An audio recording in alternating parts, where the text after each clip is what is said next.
Espíritu Santo. Bienvenido eres, Espíritu Santo. Bienvenido eres, Espíritu Santo de Dios. Amén.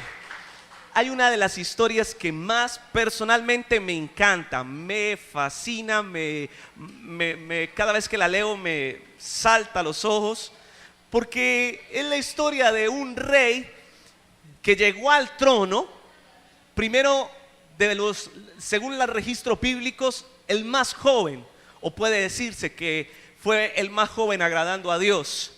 El registro histórico dice que de alguna manera u otra fue escogido porque no había más, el tiempo apremiaba, el único que estaba allí a la mano era él.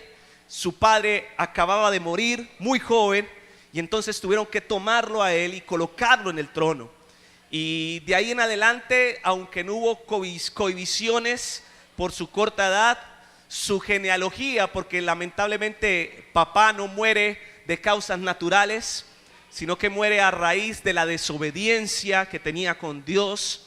Papá muere a causa de la rebeldía, así que su genealogía no lo limitó, su condición no lo dificultó para buscar a Dios y ser un hombre que agrada a Dios. Y estoy hablando del rey Josías.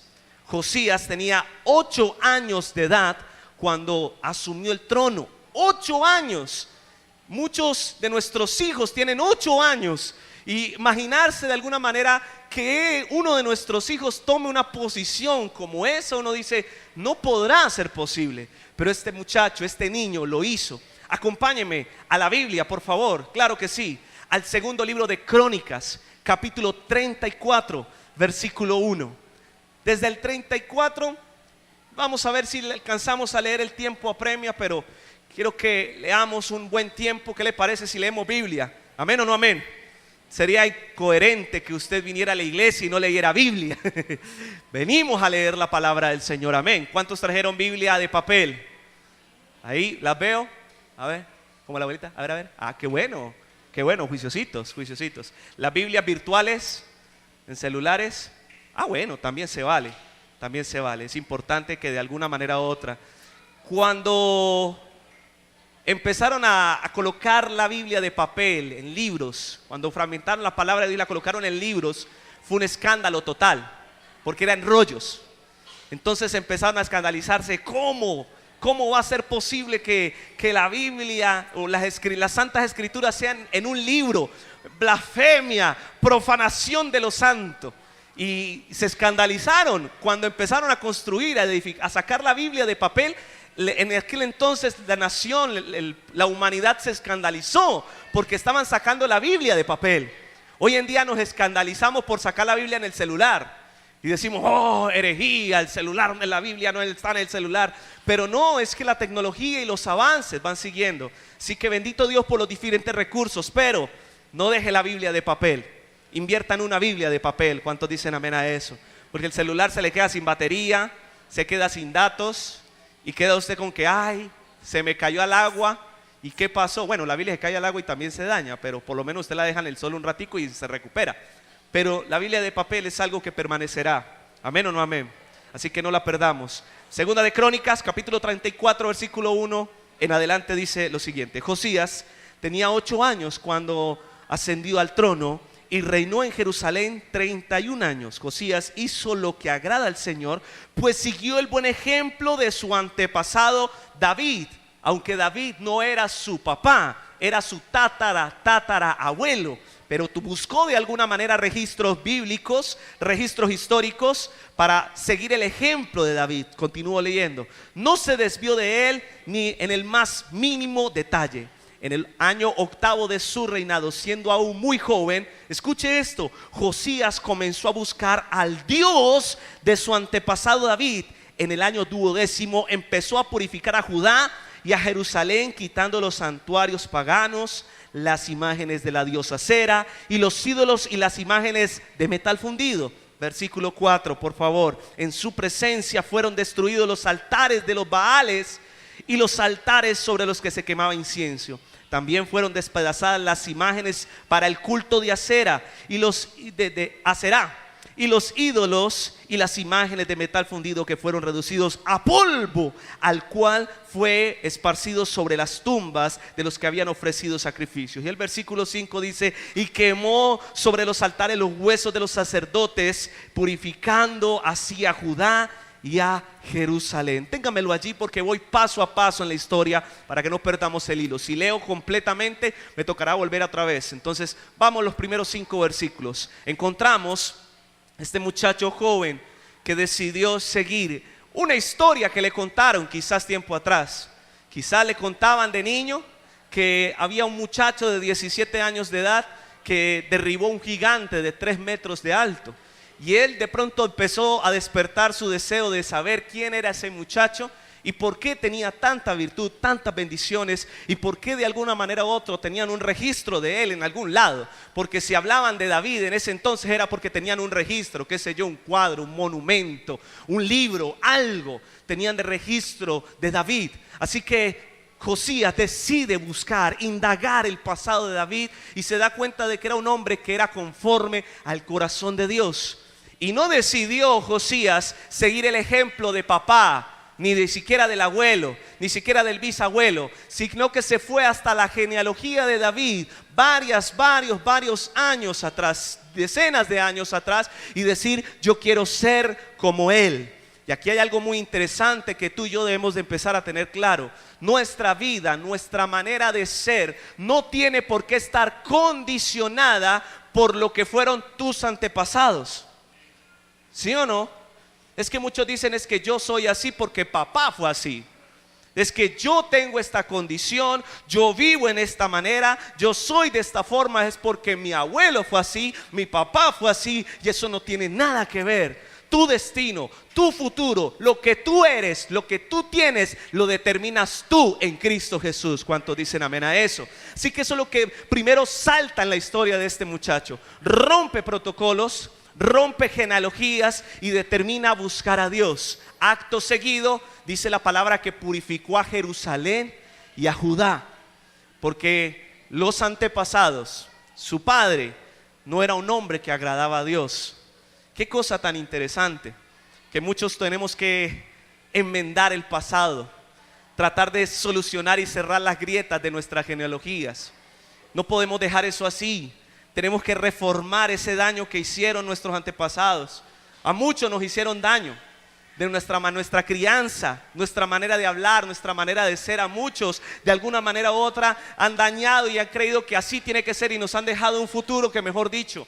Pero tú y yo estamos aquí conociendo de la buena palabra de Dios para entender de que debemos de reformar nuestra genealogía, nuestro entorno. Y lo primero que hace Josías es empezar a cambiar, a acomodar, a poner en orden su tierra, su prójimo. Mire, no he llegado al punto, porque nos damos cuenta más adelante que este hombre, en casi los últimos versículos del capítulo 34, habla acerca de que el hombre finalmente hizo lo que agradaba a Dios, con todo su corazón, con toda su alma, con toda su mente. Se pegó a la palabra del Señor, pero lo primero que hace es organizar su entorno. ¿Sabe? Hay algo muy particular, y yo creo que usted de pronto no me lo va a entender ahorita, pero quiero empezar a clarificarlo. Muchos buscamos al Señor para que la palabra de Dios empiece, y se suena coherente, empiece a entrar a nuestra vida y haga cambios en nosotros. Pero lo que noto en esta historia es que la palabra de Dios tiene que empezar a entrar a nuestra vida, no tan solo para cambiarnos nosotros, sino para que el cambio sea con los de afuera. Entonces, conozco personas que conocen la palabra del Señor, leen la Biblia, oran, buscan al Señor, pero, por ejemplo, no son sociables con la gente de afuera. Son apáticos, son cerrados, tienen conflictos, cargan todavía sentimientos contrarios, negativos, destructivos con la gente de afuera, con sus padres. Escuchaba un testimonio de alguien que tenía una situación muy crítica económicamente. Y entonces empezaron a preguntarle: ¿y cómo están tus diezmos, tu ofrenda? No, bien. ¿Cómo estás asistiendo a la iglesia? Bien. ¿Estás casado? Claro que sí. No, todo está en orden. Y entonces se fue a indagar un poco más y le dijo: bueno, ¿y qué hay de tu papá? No, a mí no me hable de ese hijo de tantas. ¿Cómo así? No, es que yo nunca lo conocí, esto nunca lo otro. Y su relación con su papá estaba fracturada. Y no, yo no quiero hablar con el Señor, es que usted no sabe quién es Él, esto y lo otro. Y empezó a sacar toda esa herida.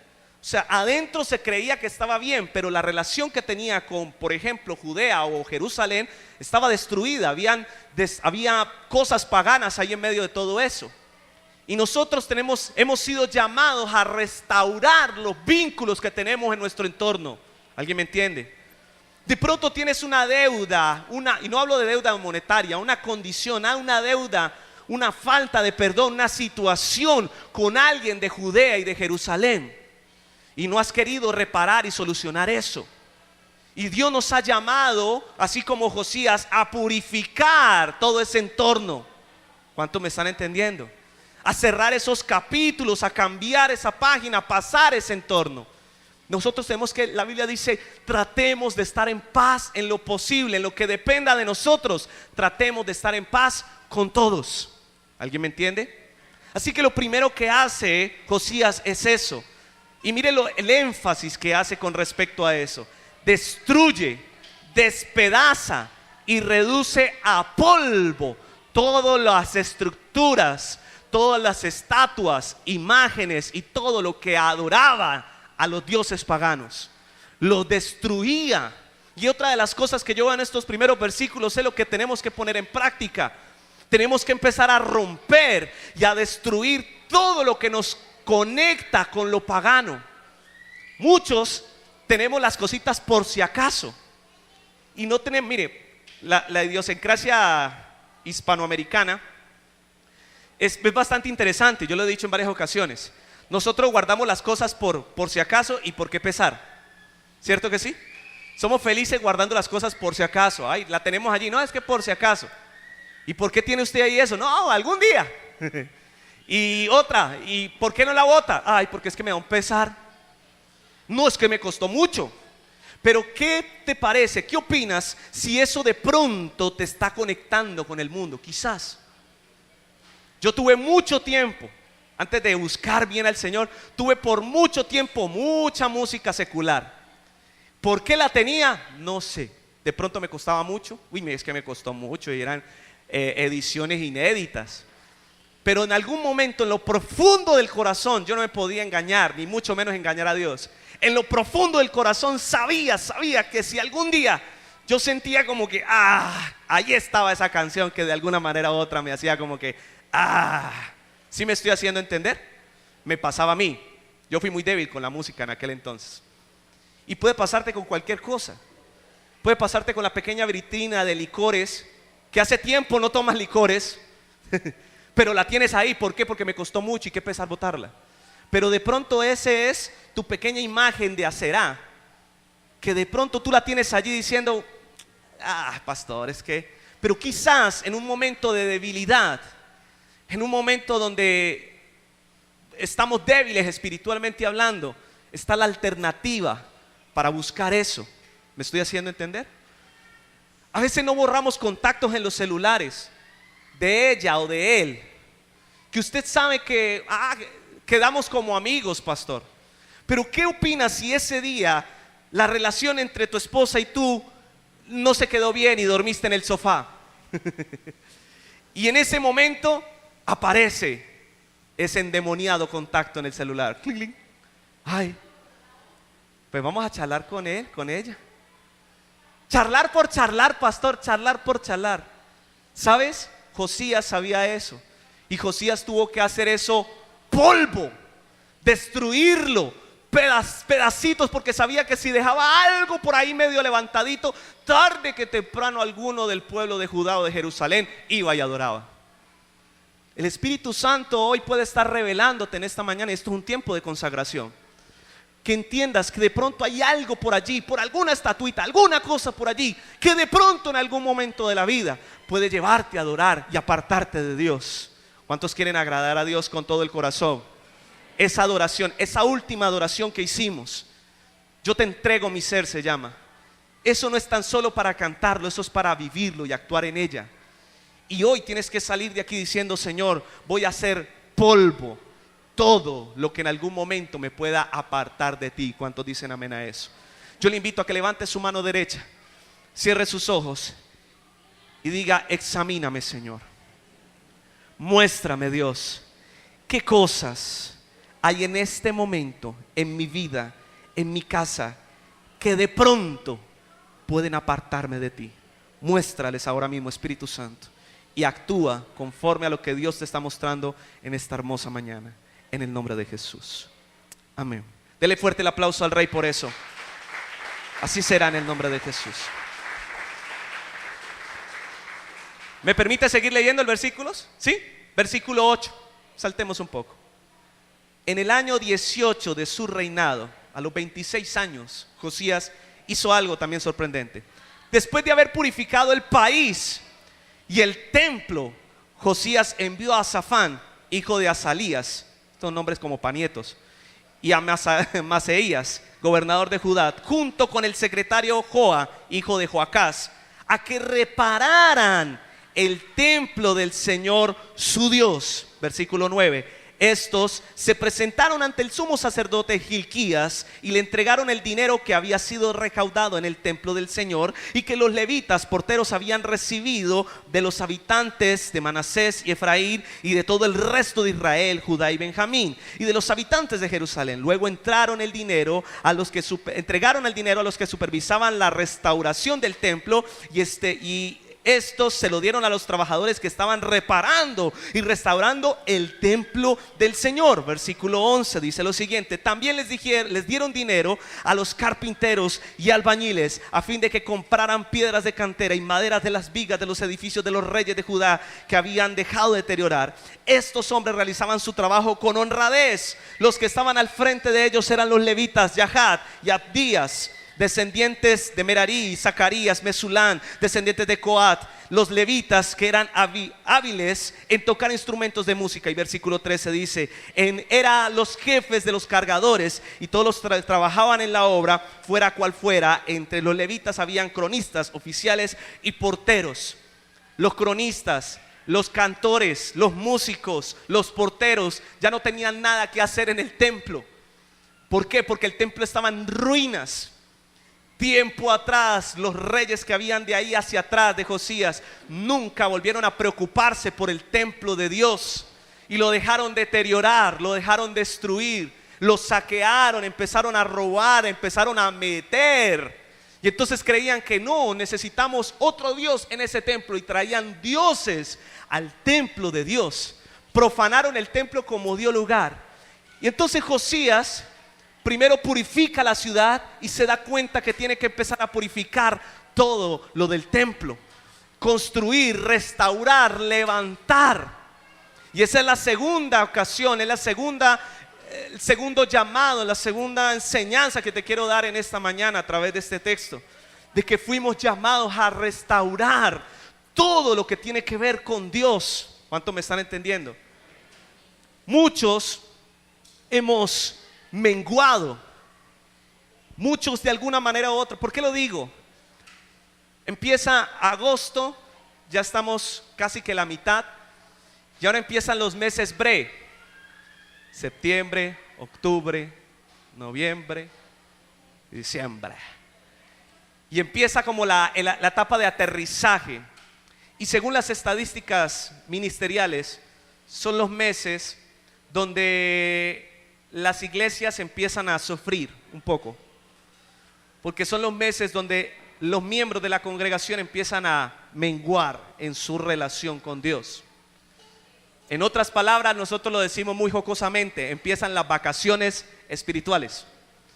Y muchos creemos que se puede hacer algo así, pero no hay vacaciones en espirituales, hay que velar y orar. ¿Cuántos dicen amén a eso?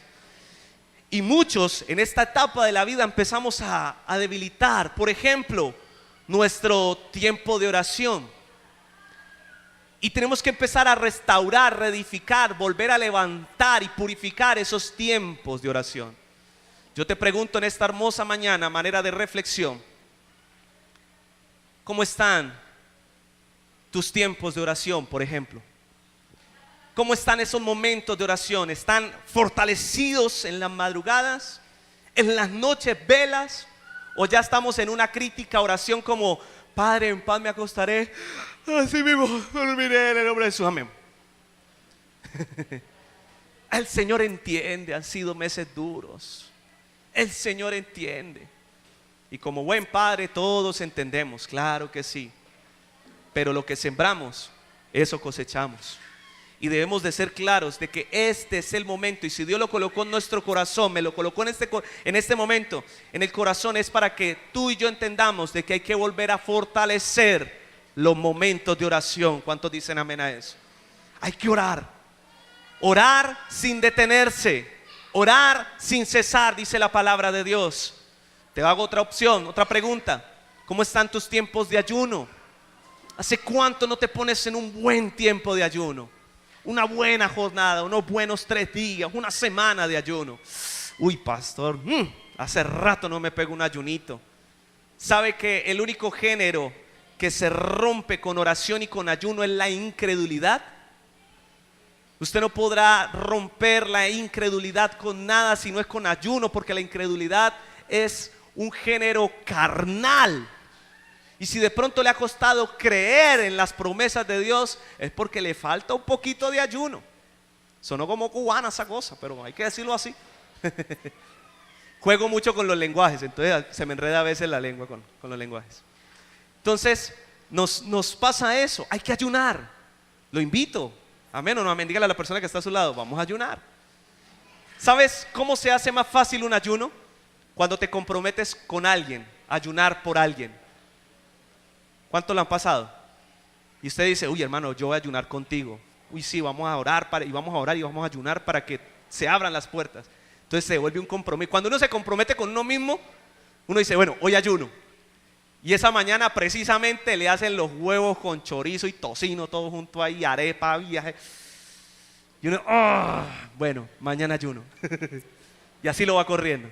Pero cuando te comprometes con alguien a ayunar juntos, ya uno dice: uy, yo no, me da pena con mi hermano que está contando con mi ayuno.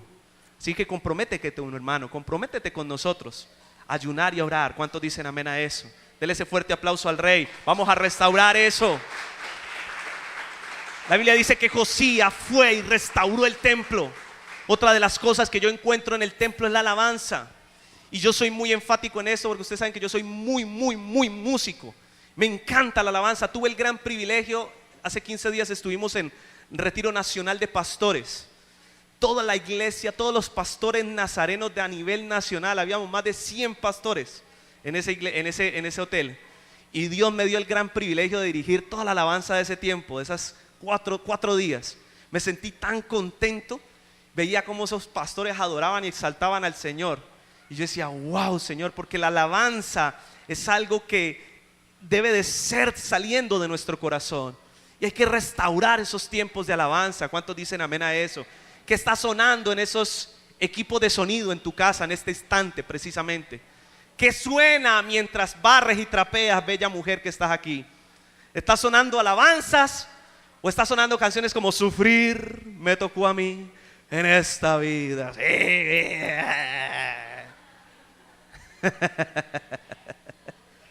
Que todo lo que respire alabe al Señor, a Jehová. ¿Cuántos dicen amén a eso? Restauremos esos tiempos de alabanza. Empezamos a ceder. Y entonces ya no me cabe el espacio en el celular para la música. Entonces en vez de eliminar la canción de Maluma, eliminamos la de Jesús Adrián. Ay, es que esta es bonita, esta es la de moda. Entonces vamos cediendo. Pero todo eso hay que purificarlo. ¿Cuánto me están entendiendo? Y otra de las cosas que encuentro en el templo es, por supuesto, la lectura de la palabra de Dios. Este es otro principio que no se puede negociar con nada. ¿Cómo están tus lecturas hoy en día?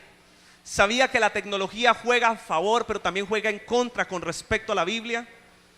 Creemos que solamente es con la imagencita que nos llega de cada mañana y decimos: bueno, listo, ese fue, y la comparto y ya. Pero no, vete a la Biblia, léela, siéntate, dedícate un tiempo, apaga el televisor, pon en silencio. Hay gente que dice: bueno, yo leo en el celular, pero estás leyendo la Biblia y te llega el mensaje, clink, clink. Estás leyendo la Biblia en el celular y un momento a otro te chatea tu señora madre: ¿qué hubo, mijo? ¿Cómo está? Entonces terminé hablando: pastor, pero es que estaba hablando era con mi mamá. pero dejaste la Biblia por estar leyendo, estar haciendo otras cosas.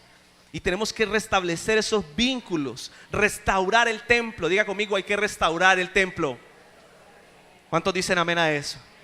Pero lo más interesante sucede a continuación. Y yo decía, ¿cómo no se vio esto? ¿Qué fue lo que pasó?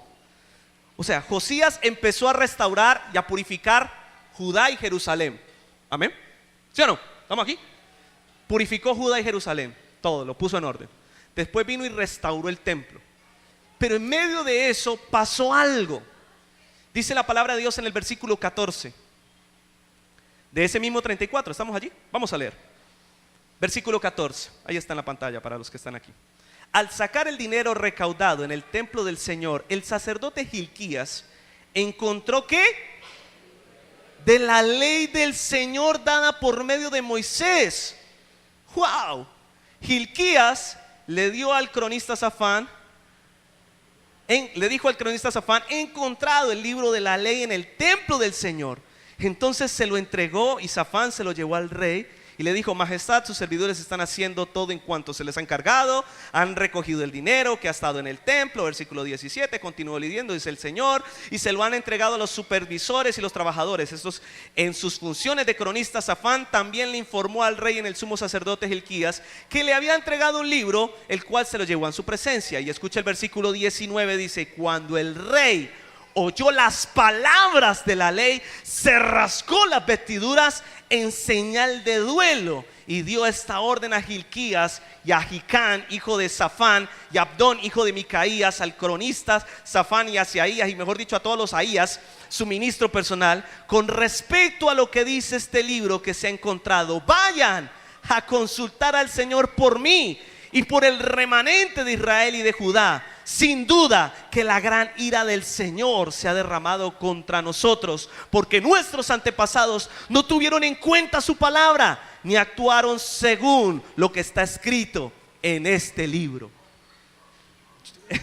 Yo leía esto y titulé este tema así: el libro perdido. Si alguno toma nota, el libro perdido. Porque en medio de, yo me puedo imaginar que el templo estaba bastante desordenado, una que otra piedra, una estatua de Acera, otra de Astárate y cantidades de dioses por todo lado, barriendo estaban todos. Y por ahí uno que se tropieza con algo. ¿Y esto qué es? Lo levantan, lo soplan y se dan cuenta que es un libro. Y no era cualquier libro, era el libro de la ley. Era el libro que era el ícono de las cosas de Dios. Era lo que fundamentaba, era la palabra directamente de Dios al pueblo. Y estaba perdida, estaba embolatada. Es más, se estaba edificando, se estaba construyendo, se estaba purificando sin necesidad de la palabra. Y aquí yo me siento y digo: puede pasar. Puede suceder que haya muchos cristianos, muchos hombres, muchas iglesias incluso, donde pueden estar haciendo todo sin el fundamento de la palabra. Y me paso a explicar. Puede haber que muchos de alguna manera u otra están haciendo sus cosas. Pastor, yo no tengo problema con ninguna persona en la sociedad. Ocupo un buen trabajo, pago mis impuestos, me la llevo bien con todos, no se preocupe, yo leo la Biblia, yo ayuno, yo oro, yo tengo tiempos de oración, qué sé yo. Pero de pronto no está la revelación de la palabra de Dios, y es diferente. Es como hacer las cosas porque las sabes hacer. Pero mira, yo lo digo de esta manera: el ser humano tiene una capacidad de hacer las cosas de manera inconsciente sorprendente. Los hombres nos pasa lo contrario en las cocinas. Por ejemplo, usted en la cocina, usted, espere, ¿qué es lo que le echo primero? La sal, mi amor. ¿Y cuánto? 2. No, 2. Listo. Y ya, pero las mujeres no. Las mujeres hacen eso inconscientemente. Bueno, algunos cocineros también, seguramente. Pero uno no, uno se le quema la gelatina. ¿Cierto que sí?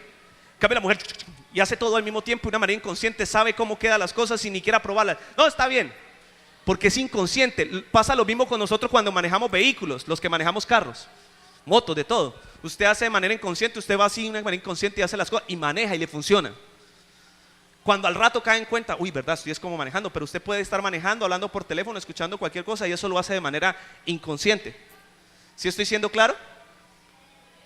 Y yo digo esto porque puede suceder que la vida cristiana también pueda llegar a un estado de inconsciencia, donde el libro, la revelación directamente de la palabra de Dios, de alguna manera u otra se hace a un lado, se pierde.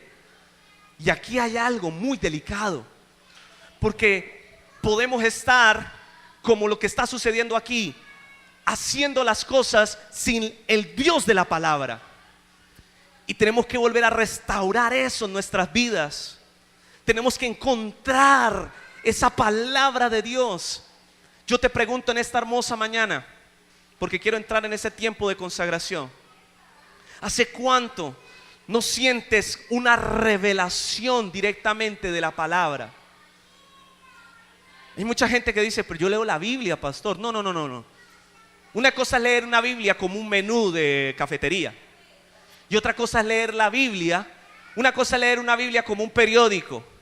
Y otra cosa es leer la Biblia tratando de sacar el mayor provecho de ella.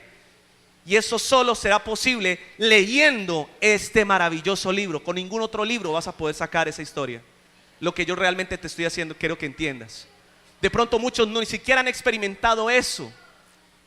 Ese es el momento de despertar eso en nuestras vidas. ¿Cuántos dicen amén a eso?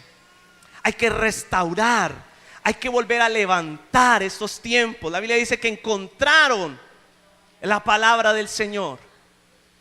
Escuchaba una frase en estos días que la cito en el día de hoy. El enemigo no tiene miedo a una persona que conoce la palabra. El enemigo no le tiene miedo a una persona que conoce la palabra. El enemigo le tiene miedo a una persona que aplica la palabra, que es diferente. De pronto conocemos toda la palabra, pero ¿cuánto de ella estás aplicándola en tu vida? ¿Cuánto de ella realmente estás haciéndolo? Hablo con aquellos que Dios les ha dado una palabra y no la han puesto en práctica como tiene que ser. Por ejemplo, el servicio al Señor. Y que, bueno, sí, conozco que tengo que servir, sé que tengo que servir, pero no lo estoy haciendo como tiene que ser.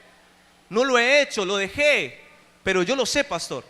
No, hay que sacar eso y decir, Señor, heme aquí, voy a restaurar eso, voy a encontrarme con el Dios de la palabra y ponerla en práctica en el nombre de Jesús. Amén. Por eso dejé los diezmos y las ofrendas al final, para que tú y yo seamos conscientes de que no es dar por dar, es dar porque somos conscientes de que es lo que está diciendo la palabra de Dios. Y entonces se abrirán las ventanas de los cielos y se derramará bendición hasta que sobre y abunde, dice la palabra, y reprenderá por nosotros al devorador. ¿Cuántos dicen amén a eso? Sino eso es lo que tenemos que ser conscientes. No escoger y decir, ah, sí, pasó por aquí, le puse algo. No, pasó el momento de dar y se lo di al Señor con agradecimiento. Lo mejor, y lo mejor no es lo mayor, lo mejor es lo que hay en tu corazón, porque Dios ve hasta la ofrenda de la viuda pobre. Y la que fue la que vio, no vio las otras. Jesús dijo, no, espere. Esta mujer dio mucho más que de todos estos. ¿Pero por qué dio solo 2 monedas? Porque lo que dio, lo dio de corazón. Y a eso es lo que yo voy, a que volvamos a la esencia, a que reencontremos con ese libro y entendamos de que todo lo que es al Señor hay que hacerlo como conscientes. La Biblia dice en el libro de Romanos, estando conscientes de los tiempos que vivimos. La inconsciencia entra. Hoy en día, mire, hay algo que los científicos dicen que ha venido menguando con el tiempo. Y es en el cerebro se llama el lóbulo temporal. Cada vez, cada año, con el pasar del tiempo, el ser humano tiene la tendencia a olvidar más rápido. ¿Por qué? Porque la tecnología nos está ayudando a recordar todo. Entonces hoy en día, anteriormente eran los papelitos en la nevera. Ay, me acordé de algo, anotarlo en la nevera. Antes de eso no habían papelitos en la nevera. Entonces, ¿qué le tocaba a uno? ¿Y cómo recordaba? Amarrándose algo en un dedo, no sé, colocando algo ahí en la puerta de la casa que ¡pah!, te pegara. Ay, sí. Pero hoy en día no. Hoy en día ya te lo dice y te lo hace el aparato. Sí, aprueba, la llamada, esto y lo otro. Hay que coordinar la cita, que hacer aquello, esto y lo otro. Entonces el lóbulo temporal tiende a fracturarse y empieza a menguar. Pero eso es contraproducente con lo que Dios dijo que teníamos que recordar todo el tiempo y no perderlo. El libro se nos está perdiendo. ¿Por qué? El estado de inconsciencia. Hacemos las cosas por hacerlas. Cantamos por cantar. Cenamos por cenar. Bien, vamos a hacer la Santa Cena hoy. Y sabe, es importante de que entendamos de que es un momento solemne, que Jesucristo dijo que lo hiciéramos cada vez que nos reunamos en memoria de Él. ¿Me entiende? Muchos dicen, ay, hoy no sé, no, porque es que no me siento bien. No, espere. Eso no es para pasarlo de alto. Hay un gran banquete que Jesús está esperando allá en el reino de los cielos para ti y para mí. Y no podemos estar desperdiciando cada vez. ¿Qué tal que esta sea tu última cena? ¿Qué pasaría si hoy fuera la última cena? La Santa Cena que tengamos aquí en la tierra y que mañana llegara Cristo. ¿Cómo te sentirías? ¿Qué pasaría? ¿Será que me quedo, me voy? Y no lo estoy diciendo, yo no estoy predicando aquí por miedo a nada. Y no quiero que tengas miedo de nada. Lo que te estoy diciendo es que seas consciente de que de aquí en adelante hay que sacar a relucir ese libro que Dios nos ha dado. Amén, querida iglesia. Quiero terminar, mis amados.